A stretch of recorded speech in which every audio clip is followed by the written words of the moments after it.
Dan untuk segmen ini kita juga akan membawa satu lagi aspek dari segi pendidikan peringkat universiti, bila mana dalam norma baru ini Munawar banyak dari segi perubahan penyampaian dan juga bagaimana runding ataupun mesyuarat dilakukan dalam pihak universiti. Jadi untuk kita bercakap mengenai inovasi penyampaian pembelajaran ini, kita perkenalkan tetamu kita, Dr. Zainuddin Ibrahim, Ketua Pembangunan Penyampaian dan Pembelajaran UiTM. Assalamualaikum Doktor. Waalaikumsalam warahmatullahi wabarakatuh. Baik Doktor, untuk permulaan ini mungkin Doktor boleh memberikan pencerahan secara mukadimahnya apakah yang dimaksudkan dengan CIDL dan siapakah ahli-ahli yang terlibat di bawah CIDL ini. Okey, terima kasih Munawar dan Zaliha. First of all, terima kasih kerana menjemput saya di sini. Baik, berkenaan tentang CIDL. CIDL is Center of Innovative Learning Delivery, salah satu unit di bawah Jabat Timbalan Naib Chancellor Akademik dan Antarabangsa. Secara rasminya dilancarkan pada 10 September yang lalu. Ia adalah bertujuan untuk menyokong falsafah pendidikan 5.0 at UiTM, di mana di dalam Education 5.0 at UiTM ini terdapat 5 pilar utama, iaitu pilar Coherent and Relevant Curriculum, Transformative Learning, kemudian kita ada Meaningful Learning Experience, kemudian kita ada Innovative Delivery sendiri, dan yang kelima adalah Inspired Learning lah. Jadi ada 3 pilar utama ni adalah salah satu agenda penting CIDL ditubuhkan. Kemudian antara perkara yang paling utama adalah inovatif pembelajaran itu sendiri. Kita percaya di dalam tiga pilar tadi itu inovatif pembelajaran perlu berlaku kerana semua tahu berkenaan tentang VUCA, volatility, berkenaan tentang berkenaan tentang complexity, uncertainty. So keadaan berubah sentiasa. Jadi kita perlu menyiapkan segala staf akademik kita untuk mengadaptasi keadaan semasa itulah. Dalam situasi ini sebenarnya kalau dikaji balik penubuhan CIDL ni, walaupun sekarang baru saja dilancarkan, dalam 2018 lagi sebenarnya telah pun mula diasaskan. Dan apakah ini membantu sedikit sebanyak dari segi melancarkan lagi operasi CIDL dalam situasi pandemik sekarang ini? Ya, untuk ditegaskan di sini, unit ini bergerak secara virtual, macam mana kita tak ada physical location. Itu yang unik. Oleh itu, memandangkan pandemik COVID-19 ini antara perkara yang mengejutkan. Jadi kita juga telah menyediakan beberapa platform untuk para pensyarah untuk menyediakan bahan pembelajaran secara online di atas talian dan sebagainya. Jadi ini adalah kita punya agenda untuk mengenengahkan ataupun untuk mendekatkan akademik kita dengan kaedah-kaedah yang terkini agak mencabar. Oleh itu kita menyediakan pakar-pakar yang terdiri dari ahli-ahli collaborative group di bawah CIDL, mempunyai pelbagai bidang dan kepakaran. So terdiri daripada pensyarah-pensyarah di fakulti-fakulti yang berbeza. Oleh itu mereka bekerjasama di antara ahli-ahli yang terdiri dari pensyarah-pensyarah juga, dan membangunkan bahan-bahan yang sesuai untuk menghadapi perkara-perkara seperti pandemik ini. Itu antara cabarannya kita sekarang ini menempuh cabaran pandemik COVID-19 ini, dan kita sedia maklum pembelajaran dilakukan secara dalam talian maya. Dan mungkin boleh Tuan kongsikan juga bagaimana CIDL ini berfungsi dalam membantu staf akademik berinovasi, dan khususnya dari segi penyampaian dan pembelajaran kepada mahasiswa dan mahasiswi di luar sana. Okey, secara tak langsung sebenarnya apabila kita telah menyediakan 3 pilar utama untuk menyokong Education 4.0, kita telah pun membangunkan modul-modul. CG tadi telah membangunkan modul-modul yang dapat membantu akademik. Jadi modul-modul ini telah di-upload, dimuat naik ke dalam server website kita di platform yang kita sediakan untuk para pensyarah rujuk dari masa ke semasa untuk meningkatkan pengetahuan berkenaan tentang penyampaian, inovatif penyampaian dan pembelajaran. Jadi sekiranya akademik staff ini mempunyai masalah ataupun mempunyai kekeliruan terhadap pendekatan inovatif penyampaian dan pembelajaran, dia boleh rujuk dengan unit CIDL sendiri. Kita akan ada kita punya representatif yang dah ditetapkan seperti pendekatan pembelajaran secara maya contohnya, memang kita akui beberapa pengalaman yang dihadapi oleh para akademik mempunyai halangan-halangan tertentu apabila berdepan dengan pelajar. Pelajar juga mempunyai halangan-halangan tertentu. Jadi apabila kita mendekatkan pendekatan secara virtual ini perlu mempunyai satu kaedah yang lebih sesuai, yang lebih terancang. Kerana kita mahu setiap pencapaian pelajar itu dicapai. Adakah setelah CIDL ini dimobilisasikan dengan lebih aktif lagi dalam situasi sekarang, situasi norma baharu ini, adakah dapat dilihat keberkesanan yang lebih tinggi memandangkan walaupun secara geografinya lecturer dan juga pelajar tidak berada dalam lokasi yang sama, tetapi memandangkan pergerakan itu telah pun dikurangkan, tetapi informasi itu lebih banyak dihantar dihantar di antara satu sama lain. Adakah itu dapat dilihat lebih berkesan daripada sistem sebelum ini? Okey, berkenaan tentang kaedah penyampaian secara online, that's why kita menggunakan kaedah ODL, Open Distance Learning, dan kita punya falsafah tiada pelajar yang akan tertinggal. Oleh itu kita yang saya kata tadi, kita berhadapan dengan cabaran di mana sebelum ini kita dah melaksanakan blended learning, which is pembelajaran secara teradun bersama fizikal dan online. Namun apabila pandemik ini berlaku, kita terpaksa menggunakan kaedah secara fully online ataupun ODL tadilah. Jadi kita terpaksa melatih akademik ini supaya mencipta ataupun mereka kandungan agar ianya sesuai dengan keadaan pelajar itu sendiri. Bayangkan pelajar mempunyai perbezaan geografinya, pelajar mempunyai perbezaan dia punya kelengkapan teknologinya. So pensyarah tadi, akademik tadi perlu memastikan berapa ramai pelajar yang memerlukan kepelbagaian kaedah. Jadi pensyarah perlu membangunkan mengikut keperluan pelajar. Bercakap mengenai kaedah pembelajaran tersebut, pastinya pelbagai kaedah pembelajaran yang diikhtiarkan untuk memastikan proses pembelajaran lebih inovatif, lebih kreatif dan juga menarik dan juga memberikan manfaat kepada mahasiswa khususnya. Mungkin Tuan boleh kongsikan selain ODL tadi, apa lagi antara kaedah-kaedah pembelajaran yang digunakan ataupun diaplikasikan sekarang ini? Okey, selaras dengan revolusi industri 4.0, antara perkara yang kita cuba kaitkan dengan teknologi antaranya adalah pendekatan virtual reality, augmented reality. Kita juga mendekatkan dengan dipanggil robotik, Internet of Things, artificial intelligence. So sebelum ini apabila kita mempunyai satu ruang pembelajaran yang dipanggil smart classroom, so kita cuba menggunakan fully utilize semua kelengkapan ataupun teknologi yang ada seperti head mounted devices, penggunaan virtual reality untuk penyampaian lebih berkesan. Namun dengan adanya integrasi di antara artificial intelligence, integrasi dengan Internet of Things, saya rasa ia boleh dimanfaatkan secara menyeluruh. Namun mungkin dari segi fizikal smart classroom itu sendiri tiada. Jadi menggunakan kaedah virtual adalah antara prioriti buat masa inilah.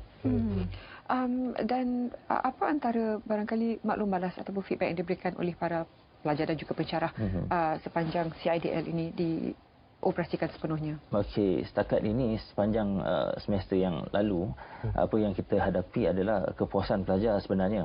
Ada pelajar yang memang tendensi untuk mempelajari secara online lebih tinggi berbanding dengan pelajar-pelajar yang mungkin mempunyai kekurangan ataupun kekangan dari segi capaian internet dan sebagainya. Namun dari segi majoriti saya lihat pencapaian pelajar lebih signifikan apabila kita membuat analitik secara triangulasi. Kita mempunyai penilaian pembelajaran menggunakan Propen, SUFO, TESA dan sebagainya. Kemudian kita melihat sejauh mana penyampaian inovasi terhadap pelajar ini lebih efektif berbanding dengan kaedah penyampaian sebelum ini. Program-program tawarkan semuanya sangat menarik dan kaedah pembelajaran juga sangat inovatif saya kira. Dan adakah pihak CIDL melalui CIDL ini melakukan kerjasama dengan institusi-institusi awam lain?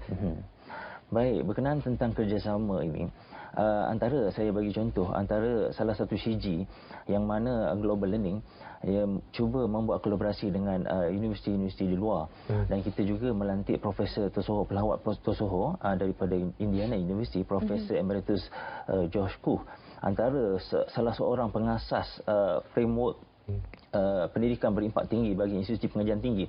So global learning adalah salah satu daripada frameworknya. Dia ada 11 kesemuanya. So CG Collaborative Group ni bekerjasama dengan universiti-universiti luar seperti universiti di Spanyol, Australia, Amerika dan sebagainya untuk memastikan pelajar kita walaupun tidak dapat ke negara berkenaan tetapi mendapat satu budaya pembelajaran yang berbeza, konteks yang berbeza di dalam maya. Apakah barangkali ada jurusan-jurusan yang boleh menggunakan aplikasi platform, menggunakan platform online sepenuhnya. Tapi ada juga jurusan-jurusan yang masih lagi memerlukan interaksi dan juga amali secara hands-on. Bagaimana ini barangkali dapat diseimbangkan dalam situasi sekarang? Okey, buat masa ini memang kita memang ada kekangan. Contohnya kita percaya dan kita yakin pembelajaran yang melibatkan psychomotor skill, yang melibatkan perbuatan, dan ada pelajar yang memang tidak boleh mendapat kefahaman yang maksima apabila tidak menggunakan peralatan tersebut.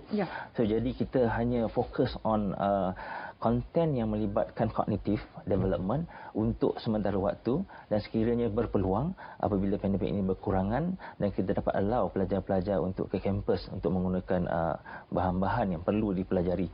Buat masa ini memang kita fokus on yang mana kita boleh buat simulasi, kita buat simulasi dahulu. Yang mana kita boleh menggunakan kaedah yang lebih sesuai seperti virtual learning.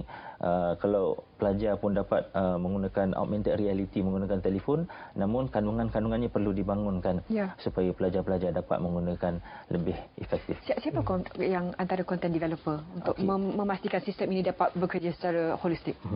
Untuk mereka, that's why kita lantik setiap collaborative group ni sebagai center untuk melatih semua pensyarah sebagai content creator.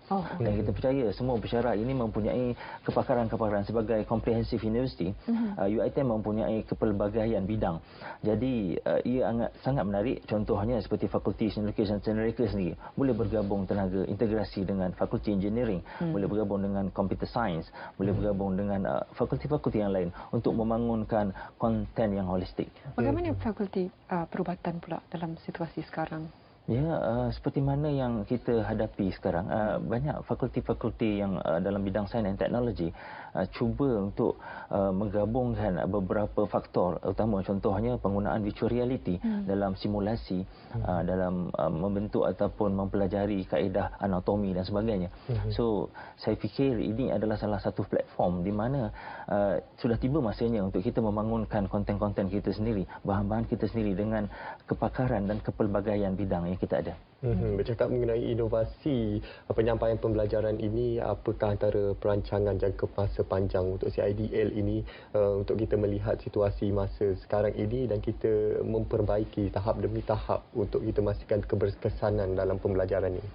Baik, seperti saya kata tadi, antara yang penting adalah di dalam tunjang utama Education 4.0 UiTM, kita menekankan inovasi, kita menekankan teknologi, tapi kita driven by value. Itu adalah yang paling utama. Kita nak pastikan bahawa pelajar-pelajar kita ni mempunyai nilai tambah yang paling tinggi, kerana kita pasti apabila pelajar bergraduat dia akan dapat menggunakan teknologi dengan wajar apabila bergraduat. Namun saya open dan saya buka dan jemput kepada institusi-institusi di luar, sama ada industri dan sebagainya. Seperti mana maklum, kita mempunyai kampus yang paling banyak. Kemudian kita adalah antara yang terbesar dari segi ruang. Dan kalau dapat industri-industri ini ingin bekerjasama, mungkin kita dapat berkongsi tenaga, fikiran ataupun teknologi, dan kita mendapat satu kata putus dan persetujuan bersama supaya dua-dua mendapat kemenangan yang sama. Dan saya rasa ini adalah untuk pembangunan negara, bukan hanya untuk universiti saja. Adakah itu juga dilihat sebagai salah satu barangkali silver lining ataupun hikmah lah dalam situasi sekarang, bila mana ia membawa kita untuk berfikir luar daripada kotak, bagaimana untuk tetap memajukan pelajar tetapi menggunakan cara-cara yang lain juga? Yes, itu adalah salah satu kita punya agenda. Kita kalau boleh cuba, nama pun inovatif, jadi kita cuba keluar daripada kotak, kita cuba try something different, which is kita percaya di mana setiap pelajar mempunyai perbezaan intelijennya, kecerdasannya, dan kecerdasan itu tidak akan tercapai sekiranya kita tidak membukanya. So this is peluang kan untuk kita membuka setiap kecerdasan pelajar inilah. Jadi saya harap memang ini adalah salah satu kelebihan sebenarnya di dalam pandemik COVID-19 ini, which is kita cuba. Selama ini kita hanya mencuba secara teradun, gabungan antara fizikal dengan online. Tetapi apabila pandemik ini berlaku dan nak tak nak kita perlu laksanakan 100%. Now kita tengok adakah ianya efektif atau tidak. Baik, pembelajaran dalam talian ini bukan saja dilakukan untuk pelajar-pelajar di peringkat universiti, institusi pengajian tinggi, malah juga di peringkat sekolah rendah maupun sekolah menengah. Mungkin pandangan tuan sendiri, adakah konsep pembelajaran CIDL ini boleh diaplikasikan di peringkat sekolah? Okey, konsep CIDL ini saya rasa dia lebih bersifat universal, di mana kita boleh mengaplikasikan ataupun aplikasikan di mana saja, sebab dia bersifat virtual. Saya rasa kalau di peringkat sekolah juga boleh menggunakan pakai. Guru-guru juga saya rasa boleh rujuk dengan kandungan-kandungan yang kita sediakan untuk melihat sejauh mana kandungan-kandungan itu boleh dibangunkan oleh guru-guru sendiri untuk membantu pelajar-pelajar. Tidak sahaja di universiti, malahan di sekolah. Sedikit kesimpulan untuk perbincangan pagi ini, Doktor. Bagi pihak universiti pula, apa lagi barangkali ada ruang-ruang yang boleh ditambah baik ataupun diperhalusi untuk memantapkan lagi CIDL? Seperti saya kata tadi, teknologi antara perkara yang kita utamakan juga. Menangkan ada teknologi-teknologi yang kita masih lagi menunggu dan mencari supaya dapat mendapat kolaborasi dengan industri-industri di luar, supaya kita dapat mencapai satu tahap pembinaan ataupun content creator yang paling maksima, supaya kita dapat menghasilkan pelajar yang holistik tadi. Kita mahu graduan kita ini berdaya saing, progressive thinkers kita panggil, dan dia adalah sebagai pencetus pembangunan negara. Bukan sekadar dalam pihak kampus saja, malah impaknya melimpah kepada suasana persekitaran. Terima kasih Doktor kerana sudi bersama kami, dan anda juga boleh terus ke laman rasmi CIDL untuk mengetahui lebih lanjut, dan barangkali sekiranya ada idea untuk memberikan sebagai salah seorang content developer, ini juga merupakan platform yang baik sebab sekarang lebih banyak ada masa untuk berfikir dan untuk memperbaiki sistem, sebab kita pun sekarang tengah trial and error. Kita cuba dan kita lihat bagaimana ia berkesan atau tidak. Dan untuk itu, selamat pagi Malaysia melaburkan tirai untuk siaran pada pagi ini. Terima kasih kepada anda yang telah mengikuti siaran kami, dan Munawar. Ya, semoga apa saja perkongsian yang telah kami bawakan kepada anda memberi anda semua mendapat manfaat daripada perkongsian kami, dan juga apa yang penting sekarang ini ialah pematuhan kita terhadap SOP dan juga protokol kesihatan. Jaga jarak fizikal anda dan juga pastikan bila anda keluar anda sentiasa memakai pelitup separuh muka dan juga menjaga kebersihan diri anda pada tahap yang tertinggi. Dan jangan lupa mengimbas kod MySejahtera untuk menjaga keselamatan kita semua. Teruskan menonton TV1 untuk lebih banyak program hebat selepas ini. Kita jumpa lagi esok insya-Allah. Assalamualaikum. Assalamualaikum.